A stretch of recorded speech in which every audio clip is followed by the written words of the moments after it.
All right, let's get into it. Today, we're not really talking about phones, we're talking about a war that's happening right there in your pocket. It's this constant battle between what your phone actually does and what that little logo on the back is supposed to represent. So let's just cut right to the chase, to the really uncomfortable question. Take a look at your phone.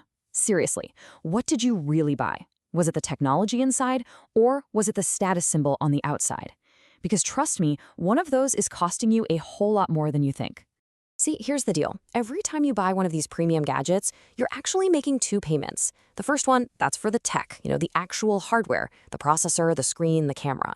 But the second payment, and this is usually the much bigger one, that's for the brand.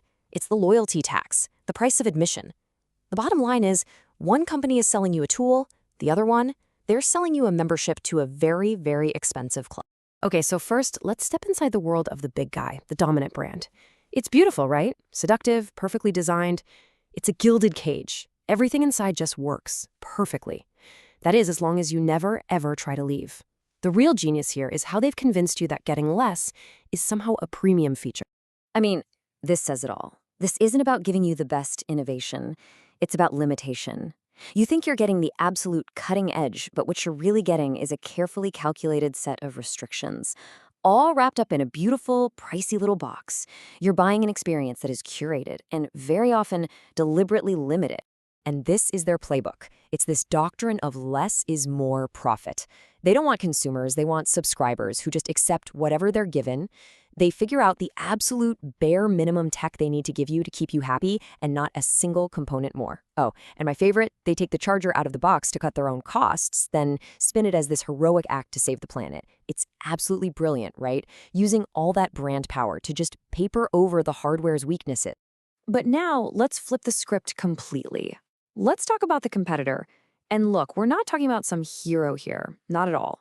We're talking about a disruptive force, an imitator, whose entire existence just happens to expose a really uncomfortable truth about the market leader. We're going to call this the copycat catalyst. Let's be perfectly clear.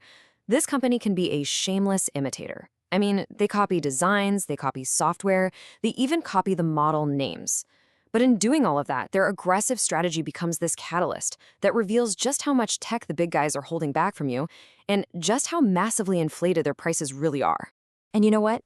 The data just doesn't lie. Look at this, a tale of two devices.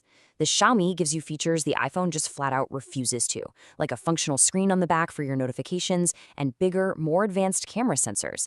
And it does it all for literally half the price. We're talking like $600 versus $1,200. This is not a small difference. It's a huge gap that makes you wonder, what is that other 50% of my money actually paying for? So this brings us right to the heart of it. This isn't just about picking a device anymore. It's about choosing a mindset. Are you going to be the submissive subscriber, or are you going to be the rational buyer? Let's just break these two down. On one side, you've got the submissive subscriber. This person accepts whatever the company gives them. They happily pay more for less year after year. They'll even go on forums to defend the brand's limitations. Then you've got the rational buyer.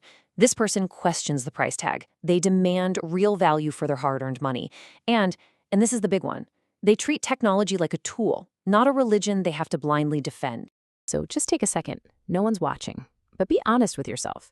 When you look at these two profiles, which one really describes your relationship with tech? Okay, let's land this plane. Let's get to the final verdict. Because this whole comparison, it reveals something much, much bigger than just two companies. It shows us the real price we all pay for not questioning what we're being sold. And it's not just phones, right? This is happening with laptops, with headphones, with smartwatches. It's the whole tech landscape. So here's the bottom line. The tech world isn't really a race for pure innovation anymore. It's become a psychological test. It's a test to see how little a company can possibly give you and how much they can charge you for it before you finally snap and say, you know what, enough is enough. It is a test of your submission. And this right here really says everything. That extra money you're paying for a device that is, by the raw numbers, technologically worse, that's not a premium. That's a tax. It's the price you pay for the decision to just stop asking questions. Which leaves us with one final thought to chew on. The next time you're ready to upgrade, just ask yourself this one simple question. Are you buying a tool that actually serves your needs, or are you just buying into a story that you've been sold? The answer might just surprise you.